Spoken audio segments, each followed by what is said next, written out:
Hello everyone, welcome back to my channel. So last క్లాసెస్లో మనము వేద విద్యా కాలము, అలాగే బౌద్ధ, జైన, ముస్లిం విద్యా విధానము, అలాగే మనకు స్వాతంత్రం ముందు కాలంలో విద్య అంటే మనకు వుడ్స్ డిస్పాచ్ కానీ, హంటర్ కమిషన్, హాటా కమిటీ, సార్జెంట్ కమిటీ, నెక్స్ట్ స్వతంత్రానంత కాలంలో మనకు Mudaliar commission, Kothari commission, Ishwarbhai Patel committee, ఈ కమిటీస్, కమిషన్స్, అలాగే మనకు విద్యా విధానం గురించి అయితే అన్ని క్లాసెస్ అనేవి కంప్లీట్ చేసామండి. సో 2 క్లాసెస్ మాత్రమే ఫస్ట్ యూనిట్లో మనకి ఇప్పుడు బ్యాలెన్స్ ఉన్నాయి.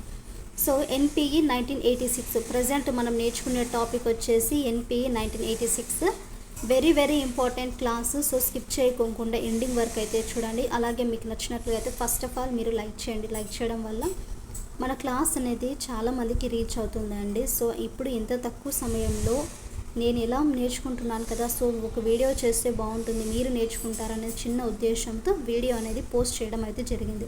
సో మీరు లైక్ చేయండి. లైక్ చేయడం వల్ల మరికొంతమందికి రీచ్ అవుతుంది. సో టాపిక్ ఏంటంటే ఎన్పి 1986. సో నూతన జాతీయ విద్యా విధానం గురించి అయితే మనం నేర్చుకున్నాము.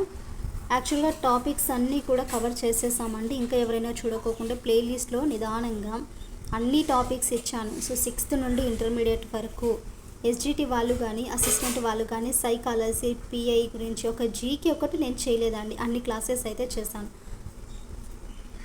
సో లేట్ చేయకోకుండా టాపిక్ అయితే చూద్దాము. నూతన జాతీయ విద్యా విధానము 1986. నూతన జాతీయ విద్యా విధానం 1986 కన్నా చూసుకుంటే దీనికి మరొక నేము న్యూ ఎడ్యుకేషన్ పాలసీ 1986 అండి. 1986లో స్వర్గీయ ప్రధానమంత్రి మనకు రాజీవ్ గాంధీ 21వ శతాబ్దపు సవాళ్లకు ధీటుగా జాతీయ విద్యా విధానం రూపొందించాలనేసి ఆనాటి మానవ వనరుల శాఖ మంత్రి అయినటువంటి పివి నరసింహారావును ఆదేశించారు. చూడండి, 1986 స్వర్గీయ మనకు ప్రధానమంత్రి ఎవరు, రాజీవ్ గాంధీ తన యొక్క 21వ శతాబ్దపు సవాళ్లకు ధీటుగా జాతీయ విద్యానం రూపొందించాలనేసి ఆనాటి మనకు మానవ వనరుల శాఖ మంత్రి ఎవరు, పివి నరసింహారావు గారిని ఈయన ఆదేశించారు. PV Narasimha Rao challenges in education policy అంటే పర్స్పెక్టివ్స్, విద్యారంగంలో సవాళ్ళు, భవిష్యత్ దృక్పథం అనే డ్రాఫ్ట్ అనేది తయారు చేసి 1986 నూతన జాతీయ విద్యా విధానంను రూపొందించారు. జాగ్రత్తగా గమనించండి. ఈయన challenges in education A policy perspectives, విద్యారంగంలో సవాళ్ళు, భవిష్యత్తు దృక్పథం అనే డ్రాఫ్ట్ అనేది తయారు చేసి 1986లో నూతన జాతీయ విద్యా విధానం అనేది రూపొందించారు. 1986 జాతీయ విద్యా విధానాన్ని రాజీవ్ గాంధీ వీలునామాగా పివి నరసింహారావు అభివర్ణించారు. చూడండి, 1986 జాతీయ విద్యా విధానంను రాజీవ్ గాంధీ వీలునామాగా పివి నరసింహారావు దీనిని అభివర్ణించారు. మరి మనకు పూర్వ ప్రాథమిక విద్య అలాగే సెకండరీ విద్య గురించి, డిగ్రీ గురించి వాళ్ళ యొక్క 1986 ఏం సూచిస్తుందనే గురించి చూసుకుంటే, పూర్వ ప్రాథమిక విద్య దాన్ని చూసుకుంటే మనకు జాతీయ విద్యా విధానం early childhood care and education.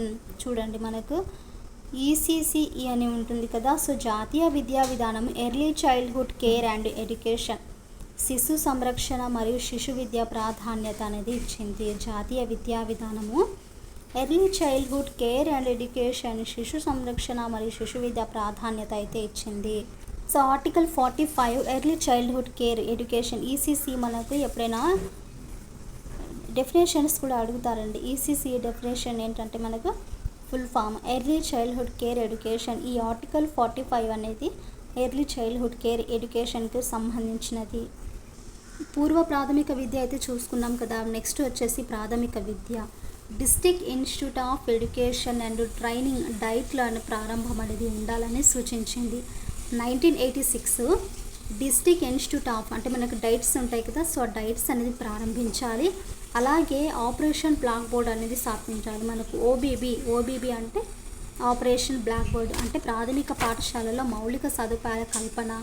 ఈయన ఆర్హెచ్ దవే సూచించిన ప్రధాన సామర్థ్యాలలో 80% వరకు నేర్చుకోవడమే కనీస అభ్యాసం అంటే minimum level of learning.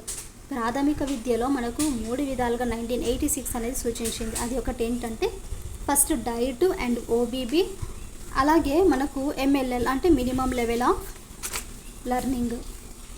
And next one వచ్చేసి మనకు సెకండరీ విద్య అండి. ప్రాథమిక విద్య, పూర్వ ప్రాథమిక విద్య ఇది కంప్లీట్ అయింది కదా. నెక్స్ట్ సెకండరీ విద్య కన్నా చూసుకుంటే ఆల్రెడీ ఇది మనకు 2012 టీఎస్లో అడగడం అయితే జరిగింది. 6th క్లాస్ నుండి 12th అంటే మనకి ఇంటర్మీడియట్ వరకు నాణ్యమైన గుణాత్మకమైన విద్య అందించడమే నవోదయ పాఠశాలల ముఖ్య ఉద్దేశం. అంటే నవోదయ పాఠశాలలు అనేవి మనకు రూపొందించాలి అనేది సూచించింది. ఫస్ట్ సెకండరీ విద్యాకాలం అంటే 6th క్లాస్ నుండి గ్రామీణ ప్రాంతాలలోని ప్రతిభ గల విద్యార్థులు 80% వరకు రిజర్వేషన్ కల్పిస్తూ ఏర్పడిన పాఠశాలలే జవహర్ మనకు నవోదయ పాఠశాలలు. ఎంత పర్సెంటేజ్ రిజర్వేషన్ ఉండాలంట? 80% రిజర్వేషన్ కల్పించాలి.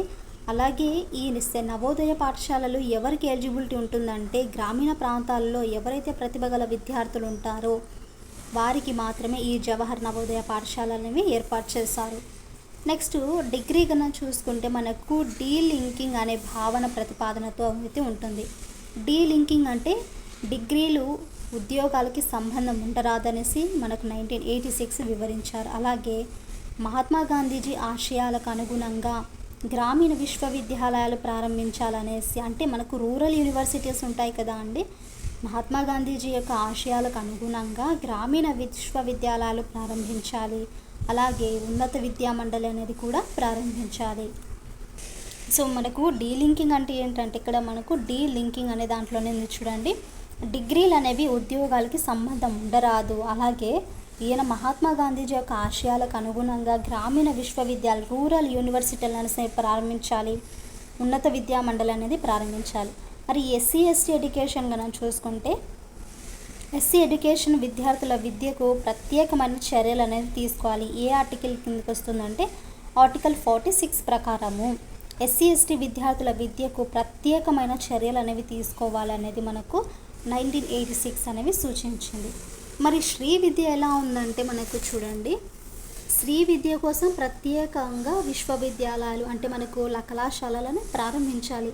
అందులో ఎగ్జాంపుల్గా మనం ఇప్పుడు చూస్తుంటాము. So Padmavati women's university Tirupati, అలాగే మనకు కోటి ఉమెన్స్ యూనివర్సిటీ హైదరాబాద్లో ఉంటుంది కదా. అంటే స్త్రీ విద్య గురించి చూసుకుంటే కేవలం స్త్రీల కోసం మాత్రమే ప్రత్యేకంగా మనకు కాలేజెస్ కానీ యూనివర్సిటీస్ కానీ ప్రారంభించాలి అనేసి 1986లో సూచించారు. అలాగే స్త్రీలలో ఎక్కువగా నిరక్షరాస్యత నిర్మూలించడానికి అనేది పాటుపడాలి. మనకు అక్షరాస్యత ఎక్కువగా ఉండాలి కానీ నిరక్షరాస్యత నిర్మూలించడానికి పాటుపడాలనేసి సూచించారు.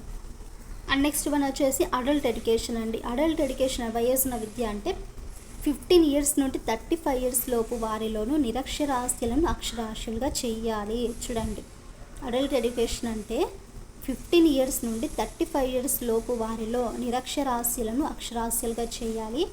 అలాగే 1988లో నేషనల్ లిటరసీ మిషన్ ప్రారంభించారు. గుర్తుంచుకోవాలి, ఈ బిట్ మనకు అడుగుతారండి. 1988లో నేషనల్ లిటరసీ మిషన్ NLM ప్రారంభించారు. ఉపాధ్యాయ విద్య నిరంతర ప్రక్రియ. ఇందులో వృత్తిపూర్వక మరియు వృత్యంతర శిక్ష విడదీయరానివి. చూడండి, డిఎస్లో అడిగారు ఇది మనకు. అంటే మనకు ఉపాధ్యాయ విద్య అనేది నిరంతరం జరిగే ప్రక్రియ. ఉపాధ్యాయ విద్య అనేది నిరంతరం జరిగే ప్రక్రియ. ఇందులో మనకు వృత్తిపూర్వక ఉంటాయి, అలాగే వృత్యంతర శిక్షణ రెండు కూడా విడదీయరానివి. నెక్స్ట్ వన్ ఈ ఉపాధ్యాయ విద్య గురించి అండి. ఇక్కడ వయోజన విద్య చూసుకున్నాము, మనకు వయోజన విద్య ఇక్కడి వరకు, అలాగే ఉపాధ్యాయ విద్య వచ్చేసి ఇక్కడి వరకు అండి. సో మనకి నెక్స్ట్ వన్ వచ్చేసి ఎస్ఏబి ఫుల్ ఫామ్ ఏంటి? ఇక్కడ state advisory board of education. State advisory board of education. ఈ ఎస్ఏబిఏ వచ్చేసి central advisory board of education వలె రాష్ట్ర స్థాయిలో ఎస్ఏబిని ఏర్పాటు చేయాలని సూచించారు. సో ఇప్పుడు సెంట్రల్ దీనిలాగానే కూడా రాష్ట్ర స్థాయిలో అంటే స్టేట్ స్థాయిలో కూడా ఎస్ఏబిని ఏర్పాటు చేయాలనేసి 1986 మనకు పేర్కొంది. అలాగే విలువల విద్య అంటే విద్యా ప్రణాళికలో విలువలకు ప్రాధాన్యత ఇవ్వాలని సూచించారు. అలాగే విద్య అనేది వర్తమానం కోసం భవిష్యత్తు కోసం చేసే ఒక పెట్టుబడి అనేది ఇక్కడ మనకు సూచించారు. ఈ విలువల విద్య వచ్చేసి విద్యా ప్రణాళికల్లో విలువలకు ప్రాధాన్యత ఇవ్వాలనేసి సూచించారు. విద్య అనేది వర్తమానం కోసం భవిష్యత్తు కోసం చేసే ఒక పెట్టుబడి.